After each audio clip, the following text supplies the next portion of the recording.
Kenya faces an 84.1 election risk ahead of 2027 general elections. This is according to the Kofi Annan's Foundation recent Electoral Vulnerability Index. And why do you think this is happening? Look at the things and occurrences that have been happening recently. Let me start with the most recent one, being yesterday when Governor Agri Bob James Orengo and Edwin Sifuna, while attending a church service in Kisumu, were being attacked by goons who were armed to the teeth with pangas, arrows, and bows. As if that is not enough, there was another Linda Mwananchi fraction in Nyahururu who again were attacked as they were addressing their supporters. Again, we say those are goons. Just the other day, when Linda Mwananchi was in Kisii County on their way to Keumbu, the convoy was attacked by goons at the full watch of policemen. Previously, we've seen even the police lob tear gas canister to the united opposition leaders while in church service. Still, you are not getting the point. I will agree with Agri Bob James Orengo when he says, if you need to see Haiti, you don't need to travel to them. Just see it with your bare eyes right here in Kenya. You thought our policemen went to Haiti to restore order. It's like they went on benchmarking on how to come and establish gangs, which again will be used by the regime of the day to propagate their agenda, which otherwise is not welcomed by a majority of Kenyans. Somebody asked a question. If William Samoei Ruto, the president, is entertaining such actions while still asking for votes, what is he able to do should he be elected as the president of Kenya the year 2027 for a second term?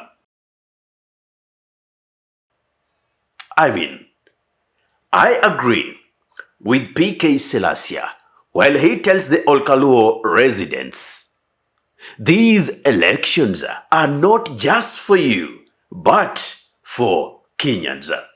Because whatever is going to happen in Olkaluo on 16th of this month during the by-elections, that is the exact picture that we should expect in 2027.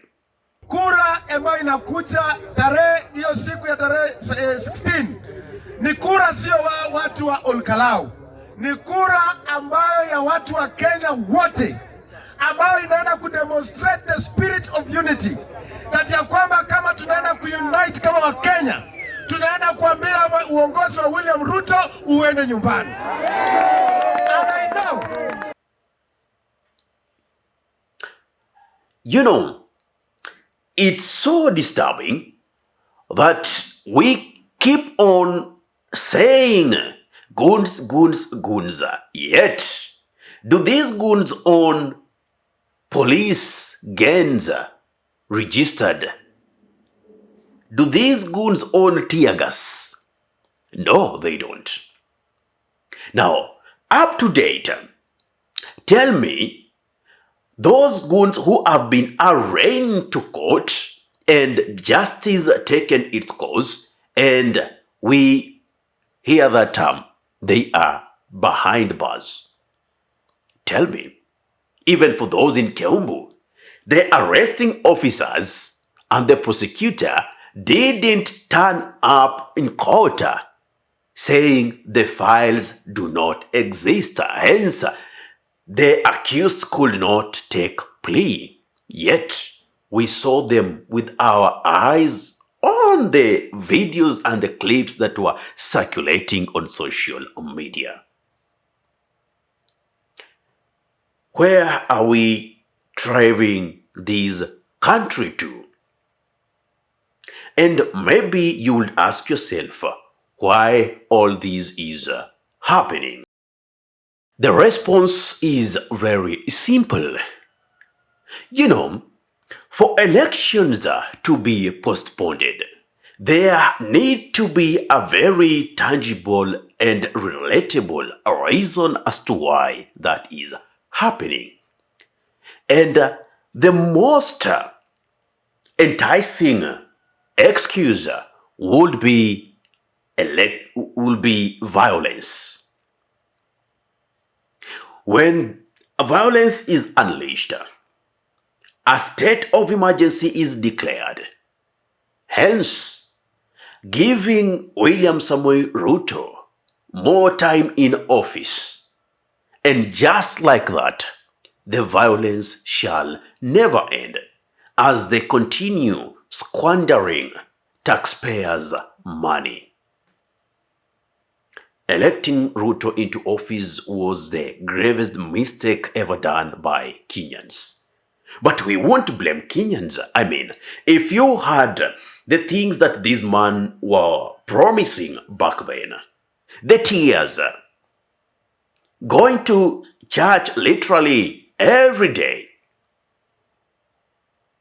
knowing each and every corner of Mount Kenya, because he knew that's where votes are, wouldn't you be convinced to vote for him?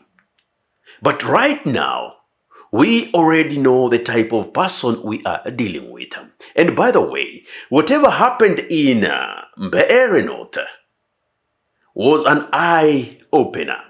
Right now, the Natembeya North residents realize of a mistake they did to elect the government puppet.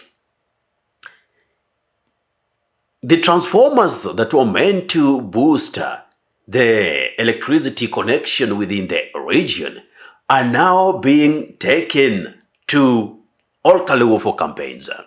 The electricity poles are taken back to Olkaluwo for campaigns.